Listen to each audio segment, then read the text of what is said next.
Hello, everyone. Thanks for joining us today. My name is Matt with 1836 Realty and Property Management in beautiful Austin, Texas.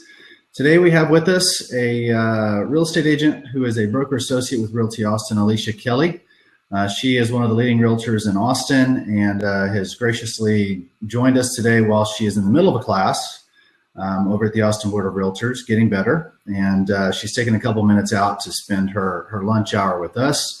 Our topic today is some steps to create a successful strategy for real estate investors. So we're going to try to keep this to about 30 minutes today. It is getting close to the holiday. I know everybody's attention span is a little bit shorter than it is during the summertime. So we'll try to keep it concise and keep it moving for you today. If you have any questions, don't forget to post those on the side in the chat window.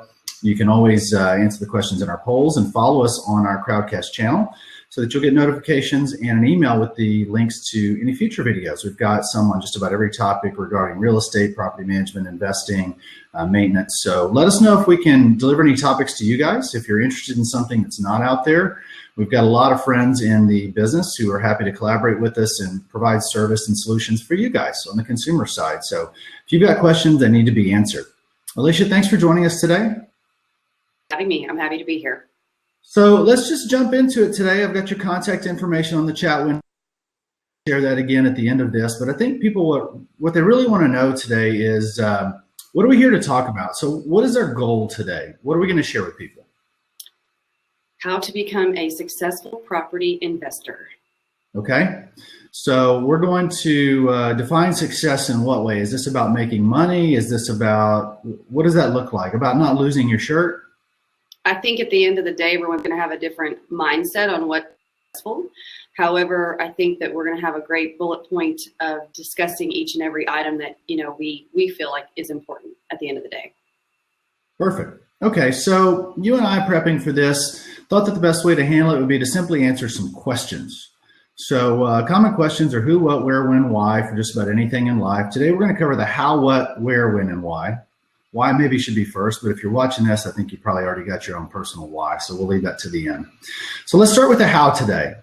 How are people supposed to buy a home? How are they supposed to buy real estate investments? Are they supposed to jump into 50-unit apartment complexes because they went to a seminar? Are they supposed to start with an $80,000 fixer-upper on the outskirts and pray that there's no lead-based paint in it? How are they supposed to get started? Where's the money come from?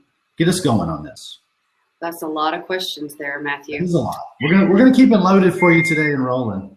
Yeah, no, it's good information for sure. I think everyone's got a different, again, mindset on what they want to do as an investor. So I think there's two different types of investors. So you have an accidental investor, and then you have an on-purpose investor.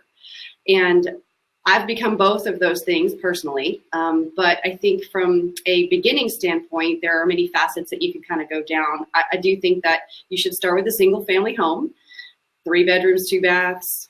You want to stick with an A home, and we can kind of go into a little bit more detail on that. But at the end of the day, that's going to be the home that's newer, that is probably the smaller home in the nicest neighborhood, so you can get more revenue based off of the niceness of the home, because you're going to get more money rental wise if you have a nice home in a nice neighborhood.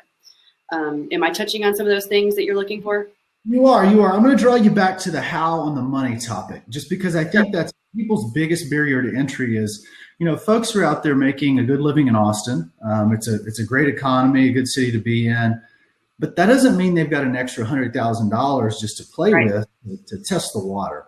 So if I don't have an extra, I don't even know what it is in Austin now, $350,000 for a median value of home. If I don't have that in cash, how do I get the financing to get started on this endeavor? Sure. And as an investor, you have to have a minimum of 20% down. In some situations, it's 25% down. It really depends on what your portfolio is. You start with a lender if you are unable to purchase with cash. And in all fairness, the interest rates have been so great up to, they're slowly climbing at this point for second homes. But, at a certain point, it was better to keep your cash in your bank account versus going and purchasing a home with all cash. So I think, again, you have to go back to what's important to your ROI, return on investment. But sometimes it's better to get a home loan for 15-year, 30-year. I would never recommend a 30-year But then it's going to need to come back to what's your goal as an investor. Do you want that to be something that is your residual income when you're going to retire? Do you want to have all that cash pulled out to sell down the road? But ultimately, I would start with the lender. I would go there if you're not going to do all cash. Get your interest rates. Decide if it's going to be worth, getting that 5-6% interest rate, and it may even be higher at this point, to be quite honest, for an investor, or if it's going to be better for you to dump cash if you've got it into a home and have it sitting there, as an actual investment. So one of the things you touched upon in there, since we're still on the money topic, is you mentioned 15, 30 year. What do you recommend? I obviously have an opinion. I think everybody's got an opinion, but what do you recommend for people? 15, 30 year, adjustable, slice and dice. I mean, they'll give you any mortgage you want if you've got good credit and good capital. So what's a consumer's best option if they're doing this the first time for an investment? Sure. And I think that it's going to depend on what you want out of it. So I'll give you for example, myself. I'm an investor. I do 15-year notes because I don't want to pay the taxes on the income of my rental property. So what I do is I do 20% down. I do 15-year notes, and I try and keep the rent collected the same amount as my PITI and my HOAs. So they're basically breaking even, and I'm not paying extra taxable income on that money that's coming in from my rentals. And so in 15 years from now, they'll be paid off, and I will be able to have the actual dollar amount, say $1,500 a month from that one property, or $2,000, whatever the numbers look like for you, that I'm only going to have to pay on taxes, insurance, and then the HOA. But basically, that would be my income as an investor. So PITI means what? Payment, insurance, taxes, and interest. Okay. So just making sure everybody knows, because if this is an entry-level course, we want to make sure that we explain that to them. HOA, Homeowners Association. So obviously, if you're looking at a condo, that's really going to bind you financially, because the condo dues usually kick it kind of out of the good category. Not that condos are bad, but those fees typically make it less family from what I've seen. So let's keep it moving today. What should people buy? You discussed a single family home earlier, but single families vary anything in our area, I'll say from a 1920 wood framed pier and beam home in Elgin that may need a whole lot of work for 80 grand to $500,000 home in Austin that's been recently renovated or new. So what are you recommending to people? I would always recommend to stick with a property that is 1978 and newer. Don't buy something old. You don't want to have to replace all the piping and the plumbing, which I've seen. You also want to make sure that your foundation is going to be in a good neighborhood. Austin has certain sections where foundations, they don't do well. So I would absolutely recommend that you stick to a location that doesn't have any foundation shifting. I would do newer, 1999, quite honestly, and higher. I'd even do brand spanking new if you're an out-of-state investor, so you don't have to worry about maintenance and new water heaters, new air HVAC, whatever the case may be. Okay, so the question is going to arise from what you just said. Of course, if all things being equal, newer sounds easier, right? I mean, is a home a home? If they are all the same, why not just buy new if this is an investment? Why would you buy an older one? I think it goes back to location. So if you are purchasing a newer home, you're going to be more on the outskirts of Austin. I think the monthly rent is going to be lower if you're, say, in Gerald, for example. That's where one of my new investments is located, and the ROI is not as high. Like, you can get $1,400 for a 1,800 square foot home with 4 bedrooms in Gerald, whereas in Austin you can get $1,750. So it doesn't seem like a lot of money, at the end of the day, but you're going to need to make sure you've got the money in your bank account to pay the $1,550 mortgage in Gerald when you're only getting $1,400. But it's new, and it doesn't have any problems, and so I'm, as an investor, able to eat that $150 a month that I'm having to pay towards the mortgage. What it really sounds like, though, is you're making a choice between, as you called it, eating $150 or putting an extra $150 per se into maintenance on the property on an older home, because Sure. if everything else is equal and you're not getting the rent, but they're paying the maintenance, Yep. I don't know. The whole picture together has to work out. It doesn't seem like you can take one part of it and say, well, that's just glorious, but I'm going to ignore the rest of this situation. Totally agree. I'll give you another, for example. I've got a 1999 home that is in a fantastic neighborhood. It's very coveted. The schools are amazing. That's another thing as an investor you want to look at because your resale values are always driven by your schools. And so this particular neighborhood is a very high producing neighborhood, a high producing income for rent. So it's a single story, 1955 square feet home, 3 bedrooms plus an office with 2 baths. Super cookie cutter home, singles, easy home to maintain for the most part. I'm getting $2,150 a month on that. I've got, I think my mortgage is like $1,900 and some change. And so I just had to put a new water heater in at, $1,250. And that's par for the course with the 1999-year-old homes, but I'm also getting a higher, dollar amount from my renters, even though I'm, basically breaking even.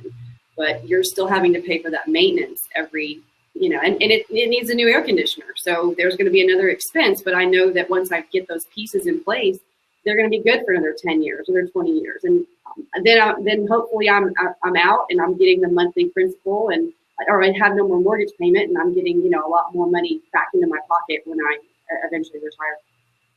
So as a property manager, one of the things you said really touched me, and I kind of want to bring that to the attention of everybody, is that we have a lot of people that call in and say, well, I put 25% down on a home. I want this in rent, and that rent should cover all my maintenance. I should never have to give you another dollar.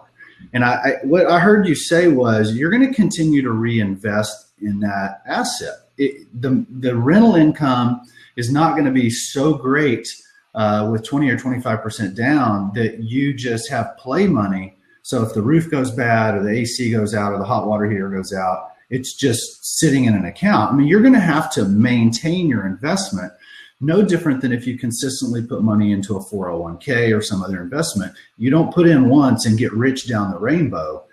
You've got to continue to maintain that asset. Is that sort of what you're getting at? I mean, 100%. If you think about, I don't want to use a car as an analogy, but if you don't replace the tires or you don't service the engine, the car is not going to run and you're not going to be able to, number one, drive it, number two, resell it. So as an investor, you have to reinvest and keep your property where it needs to be. A renter is not going to want to rent a home that looks like crap. I'm sorry, I hate to use that word, but that's what people think when they walk into a property that's not been painted in 10 years. The fence is falling down. And as an investor, you have to remember that has to look pretty. You've got to have people in there as renters. And so you have to take care of that. And your numbers, they look a little scary if you don't have a reserve in your bank account to take care of the air conditioner, the water heater. And you have to remember that it's going to cost money and you've got to be able to maintain that level of maintenance in these homes, especially as they do get older. The 1999 homes. And that's why for me, I wanted to buy that brand new one because I knew that I've got this 1999 home that's about to have all these problems. And you've got to project and you've got to plan for these. You don't want to just have these things spring on you and not have the money in there because your tenant has to have an air conditioner and a water heater. And if they don't like it, bam, they're going to leave the next time that their lease is up for renewal. And now you're spending money on additional items, marketing, getting your own realtor to get the listing, property managers. But you're going down a rabbit hole that you don't need to go down if you're projecting these items to be done before they get done. Well, I'm going to steal the car analogy from you another day and use that. I really like that. You've got to maintain the vehicle or it's not worth anything at the end of the road. You don't get to just buy it and drive it and then good luck. Right. Yeah, one of the biggest challenges we have is people putting money away, and so I'm really glad you're bringing this out and sharing it with folks. I think it's really helpful for them to be able to plan for these things instead of getting surprised. If the AC goes out on a house that you have a tenant in, you're going to either replace the AC or you're going to replace the AC and the tenant. So which would you prefer? Yeah. I mean, that's your two choices. Right. So let's keep it rolling today. So we'll keep this going on today. Where is our next topic? So you're located in Austin. You service the greater Austin area. You've been doing this how many years at this point? Almost 10. Almost 10 years. So Malcolm Gladwell says 10 years makes you an expert. So I think that puts you well in that category, especially with the volume you do. Where is our next topic? So we've got people that watch our webinars locally. We've got them in California, around the world. So where are these folks supposed to buy? Are they supposed to buy something in Detroit because Detroit went through a downturn years ago? Are they supposed to buy in Austin because Austin is going crazy? Are they supposed to go to DC and rush out because maybe Amazon's going to open there? Where are they supposed to buy? And is it really not about the city, but within the city? So what are your thoughts? You kind of cut out a little bit there. I think I know where you're going with this. Obviously, I live here in Austin. This is my daily work, is to buy and invest and be in that role. What I can tell you is this class that I'm taking right now, the current teacher just purchased a slew of investment properties in Vegas. So it kind of got me thinking a little bit about numbers. I mean, I think at the end of the day, I keep saying this, but it's about numbers. And those numbers are going to vary for every individual investor. And you have to go to your core and figure out what your numbers are going to be best, where they're going to be best spent. We are absolutely here in Austin. It's tough for investors to find good property that the numbers work on. And a lot of people are kind of holding off, waiting for the market to maybe take a little bit of a dip. I will tell you, we're a little flat right now on our listings. And Barbara, can you see me now? I hope you can see me. There was a note on there from Barbara. So hopefully she can see me, but ultimately— I've got you up on mine. Perfect. Ultimately, those numbers have to work for you. And I think some situations here in Austin are not panning out for a lot of investors and waiting for that market to turn. We're hitting a little flat level. I've got some listings that we started a little higher. They're coming down a little bit now, but I can't predict the future. But what I can tell you is, for today's market, Austin may not be a good place for you. You've got to find a local realtor that looks at and knows the numbers, and they can run those numbers for you and get you that information that you need to know for your bottom line. So people are in California listening to this. That's the majority of our investors. They're either local Austinites, Texans, or they're Californians. Now, people are from Florida all over. Florida's number 3. But how are they supposed to figure out what neighborhood to be in, urban, rural? What are they supposed to do if they really love Austin? They love getting a tax deduction from visiting a couple times a year to check on their rental property, right. But they don't know the neighborhood. So how do they find a realtor? Well, hopefully they'll call me, they'll call you, they'll call somebody that is actually embedded in that neighborhood. You need to know that an agent has the experience, that they have at least sold or purchased, or as an investor possibly. I mean, because that's the best of both worlds. If you get an agent that is an investor and also knows the neighborhood and is experienced, because these are big purchases. You're playing with people's money. It needs to be taken very responsibly and seriously. And we as agents have the ability to look at the rental numbers in a neighborhood. We have the ability to look at, of course, buying and selling numbers in a neighborhood and negotiating on your behalf. And you want to make sure that you find somebody that knows all of those pieces of the pie. Awesome. So next topic we've got is the when. When do you think somebody should buy? Yesterday, today? The election was, just held. Is it going to be next week because the world's going to change? Or we're going to wait till 2020 to see when is someone supposed to buy? When do they jump into this game? It's such a great question. I get asked this on a daily basis. I do feel like if you knew what you knew today, you wish you had bought back in, 2000 or whenever, the market was turned down. What I do know is today's values, today's data, and I know what today's interest rates are going to be. I know what today's inventory is going to be. I wish I had a crystal ball and could tell you what I think about tomorrow, but it's today, it's now. Don't wait, because as we've seen over history, the numbers have just continued to go up. Yes, there have been our downturns, but are you going to sit around and sit on your hands and not make a decision waiting for that? It may be in 20 years. It may never happen. So now you've missed an opportunity to purchase a property today when tomorrow it's $1,000 more. It's $10,000 more. I say don't wait. If the numbers work in your favor and you feel comfortable moving forward, go. So it's off season in theory right now. You just mentioned the numbers are a little bit flat. You think it's better for an investor right now than summer? It's actually a good question. I have a current investor right now that I'm working with, and we just got his property under contract, and it was a unique property. Every property is going to have a different story. He's a flipper, and it had a little bit of negative things working against it. It wasn't necessarily that. So you had to adjust for the numbers based on the differentness of this particular property.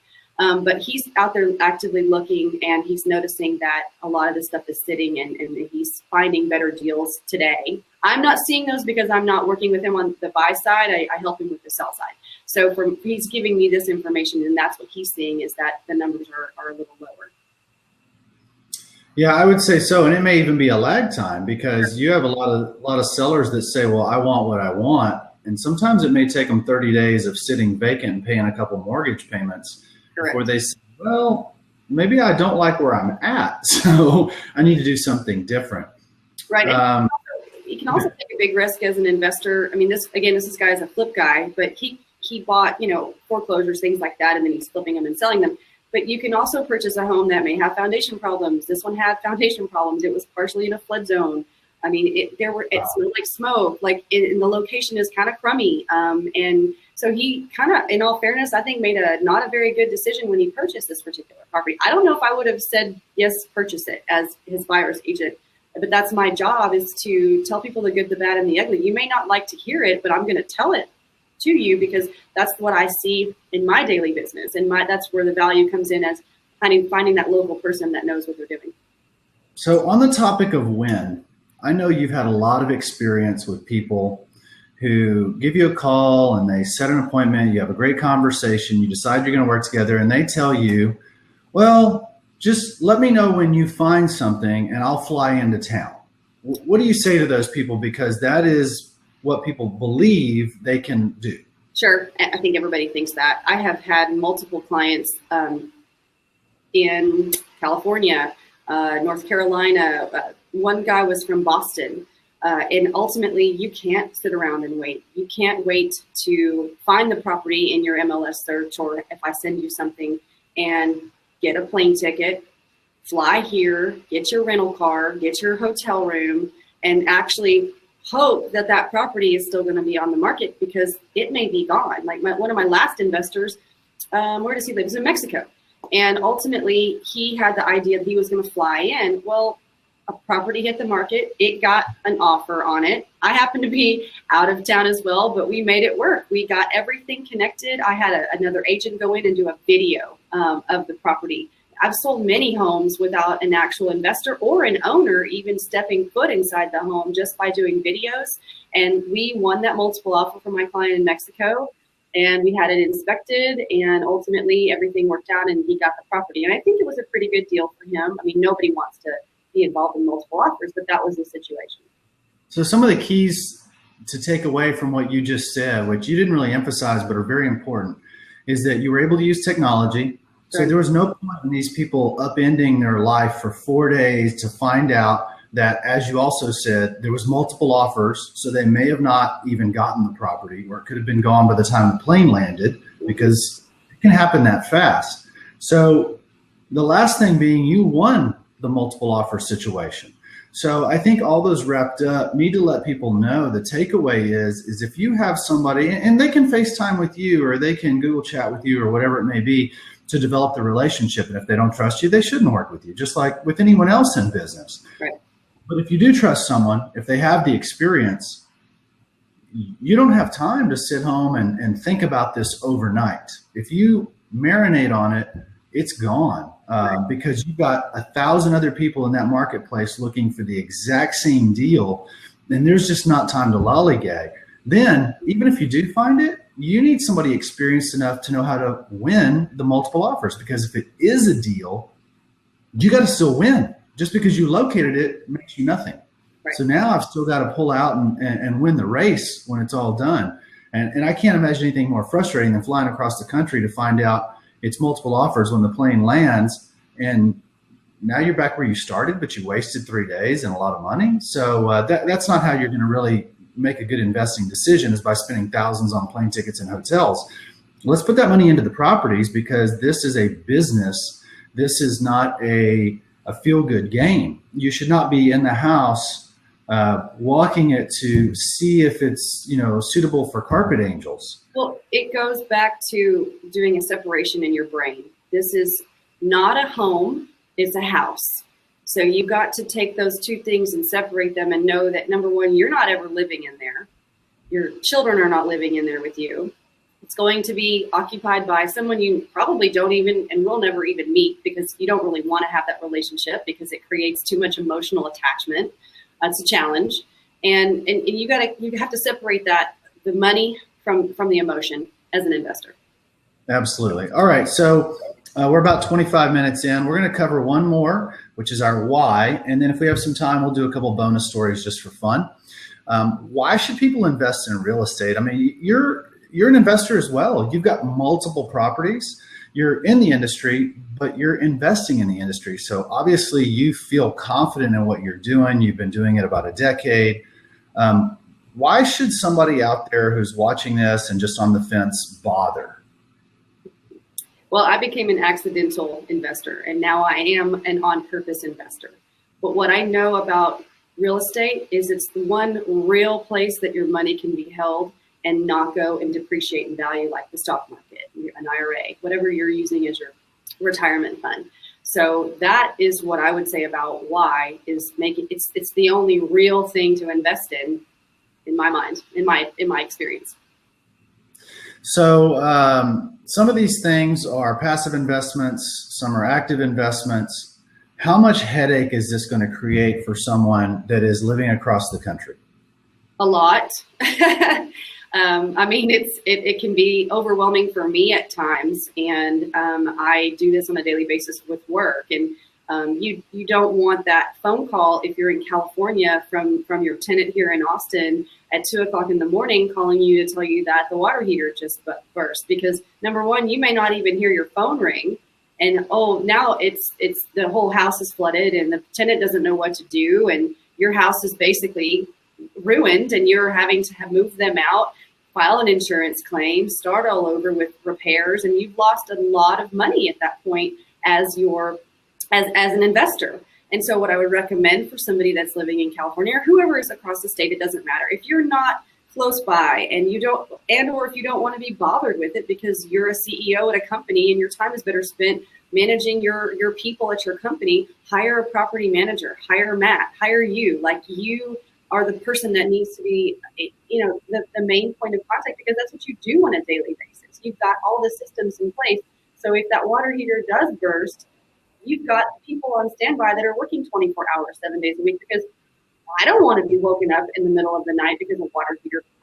I won't hear it. My phone is off. I would be that person. My favorite one is Christmas morning when everyone turns on their oven, or Thanksgiving morning for the first time they use their oven the entire year, and it doesn't work, and it becomes an emergency because the entire family is coming over to eat turkey and they can't cook.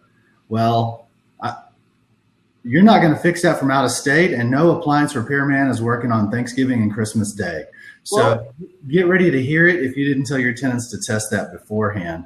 Yeah, and it's like your air conditioning stories. You had 20 of them go out within 2 days, and you had the ability to have those forces in place, the systems in place to send those air conditioning people out and tend to your tenants as fast as possible. Keep your tenants, keep your ROI. So let's talk about this.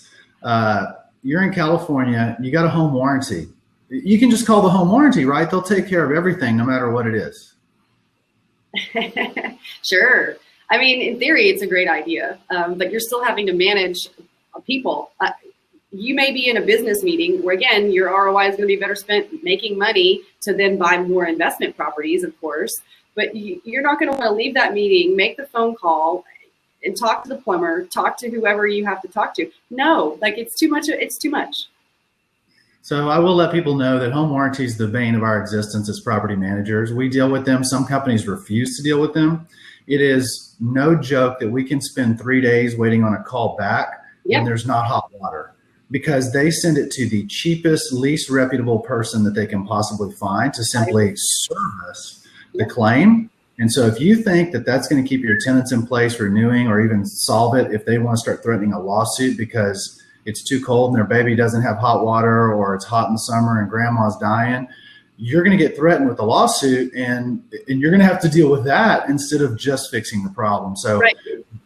I would recommend taking the $550 a year that these, they vary. They can be as low as, I think, $400, maybe as high as $800, depends on if you have a pool or whatever.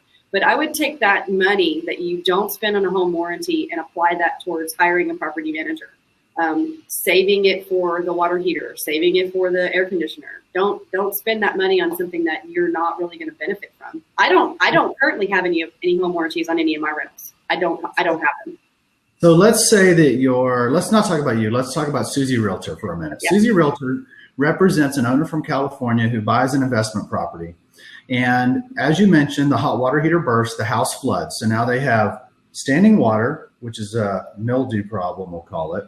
They have to remediate the water, remove the baseboards, put in fans, pull the carpet, pull the padding, possibly cut sheetrock just to get the water out. Now, we haven't repaired the hot water heater. We haven't fixed all the damage that we've caused. We still have an insurance claim to deal with. As Susie Realtor, those buyers call her and ask her if she can go take a peek at it. Do you think Susie Realtor is qualified and or getting paid as a general contractor? So who are these folks supposed to call? Their property manager. Yeah. So I'm gonna put a link to a local reputable service company on the chat window. And so if somebody wants somebody that will not steal your money and run, yeah. You can at least give them a call, see what they do, what they don't do. But if you're an investor, you want to do this on your own, and you don't have a general contractor that can solve your problems, you've got a problem. You just don't know it yet. So you need somebody, boots on the ground, who will not take your money and run. And I don't say that lightly. A lot of general contractors that make you deals take your first payment and leave town. It happens. And in Texas, you can sue people all day long, but good luck collecting. So you can be right and still be out the money. So I'll put that on the chat window here. Well, can I speak to them as well? Sure. The company that Matt is about to post online, I use them exclusively for my investments. So when I have a tenant move out, I call them and they handle everything from start to finish. And I do a walkthrough at the end of it. And I can actually tell them if the smoke detector starts beeping in a vacant home to put in a new battery, because they've got the ladder, they can purchase the battery, and it's turnkey. Like, I don't have to stress. I send them a list of what I need to have done, and it's done, and it's awesome. Do you know that smoke detectors expire every 10 years? I did know that. I just had to have them all redone in my house. Nobody knows that, even though they test, okay, and you can't test them by pressing the button. That only tests the battery. It doesn't test whether they actually can go off when there's smoke. So you have to test them with spray smoke and look at the expiration date. That's funny. Didn't know that. That's my bonus story for the day. So we're a little over 30 minutes, but we're doing well. Let's see if we can wrap it up with just a quick couple stories. What do you think would be really helpful for people to know, 1, 2, 3, so that if they're making this decision, what have you learned? What have you experienced with your clients? What do they just need to know that they can take away and know it's golden nuggets?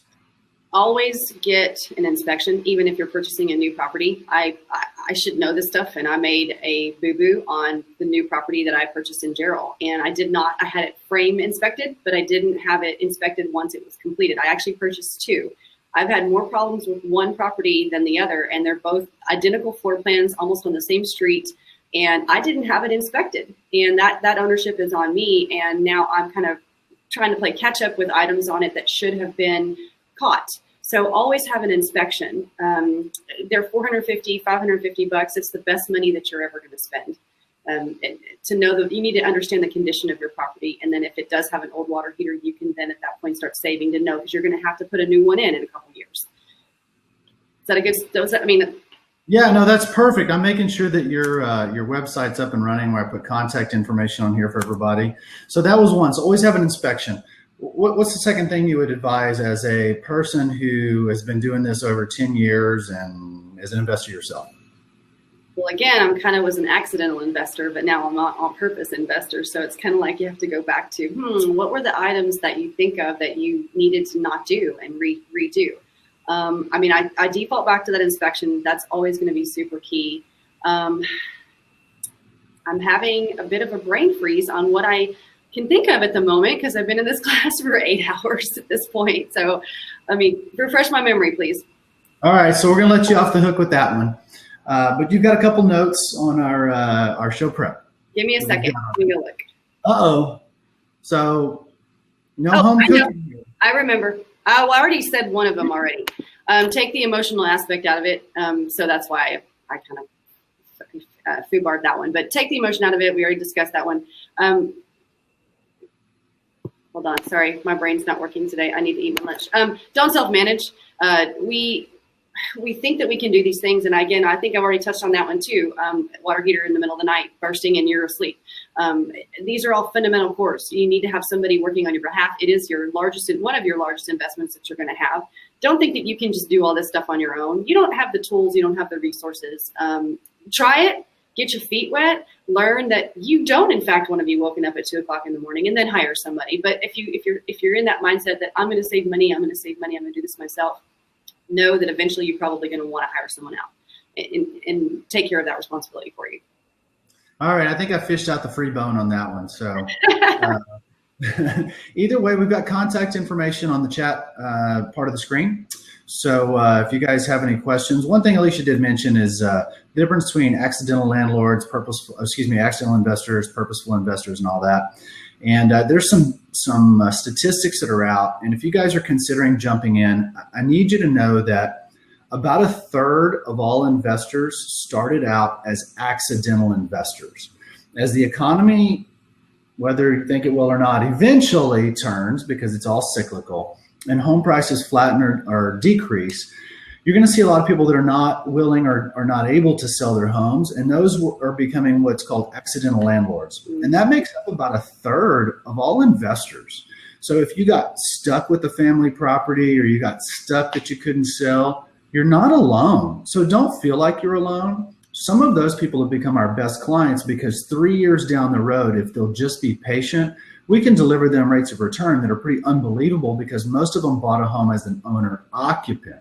Therefore, they put very little down on the home. So very little down, same rate of return, much bigger percentage. So don't sell yourself short if you're that accidental investor, because you can really make some good return on investment because you put so little on the table. Let us know if we can help you with anything. The only other thing I would say is that most people are between 1 and 3 properties.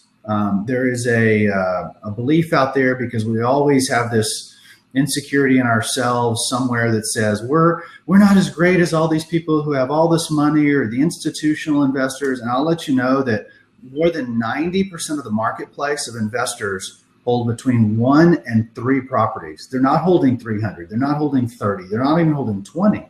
1 to 3 properties is over 90% of investors. So don't sell yourself short believing you can't do this. People are doing it. Ask around, talk to your friends. You're going to find out that a surprising number of people have a rental property or 2 rental properties, and they've done well on them. So don't put all your eggs in one basket. Don't forget to maintain that car, put tires on it, put tires on your home, paint it, take care of it. Alicia, anything else they can do today? I've got your contact information on here. Alicia at aliciasellsaustin.com. I've got your website. Help answer any questions we have before we close out today. Happy to answer any questions that people might have, and I'm here as a resource if anybody needs information. Perfect. I don't see anything on the chat window, so we'll let everybody go. Let you get a bite before you go back in your class today, hopefully. We really appreciate you joining us. Thanks for having me. Keep an eye out. Don't forget, guys, you can always follow our Crowdcast. I'm not sure if we're going to do a December one because it is getting close to the holidays, or if we're just going to regroup in January and kind of do a year-end recap in January. But if you follow us, you'll get notified of the next available spot that comes up. And call us as well. Email us. We've got people standing by that are not only property managers, but business development people that can run numbers for you. If you just want to say, hey, I've got this property, tell me what it will lease for, and we can talk business, but there's no obligation. So reach out to either Alicia or 1836 Property Management. We're here to serve you guys. If we find out it's a great relationship, then that's perfect, because that's our job, is to serve you guys. We don't need to worry about the money. The money takes care of itself if we take care of people. So thanks for joining us today. If we don't catch you, have some wonderful holidays. Be safe. And we're here to support you anytime. Thanks, y'all. Thanks, Alicia. Bye-bye.